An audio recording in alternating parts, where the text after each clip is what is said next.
10,000 మంది fake experience వాళ్ళు దొరికారు Accenture లో. దీనికి సంబంధించిన అయితే ఇప్పుడు భయంగా ఈ కెరీర్ గ్యాప్ వాళ్ళు ఉన్నారు. సో కొత్తగా ఎవరైనా ఫేక్ ఎక్స్పీరియన్స్ పెట్టేవాళ్ళు జనరల్గా ఏంటి అంటే అమ్మాయి నాకు జాబ్ వచ్చింది, ఫేక్ ఎక్స్పీరియన్స్ పెట్టే వాళ్ళు అనుకునేది ఏంటంటే అమ్మాయి నాకు జాబ్ వచ్చేసింది, బీజీవీ క్లియర్ అయితే నాకు జాబ్ వచ్చేసింది అనుకుంటారు. కానీ బీజీవీ చాలా రకాలుగా జరుగుతుంది.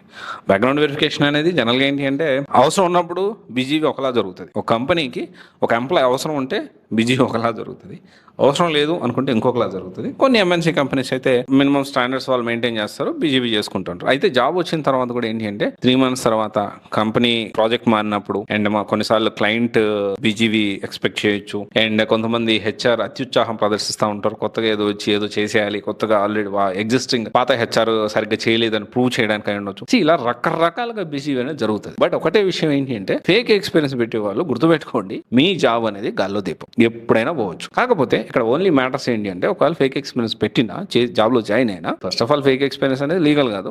ఒకవేళ పెట్టి జాయిన్ అయినా మీరు స్కిల్ ఎప్పటికప్పుడు అప్డేట్ అవుతూ యాక్టివ్గా ఉన్నారంటే ఒకవేళ ఈ కంపెనీలో జాబ్ పోయినా ఇమీడియట్గా ఇంకో కంపెనీలో మీరు జాబ్ తెచ్చుకోవడానికి మీకు పాసిబిలిటీ ఉంటుంది.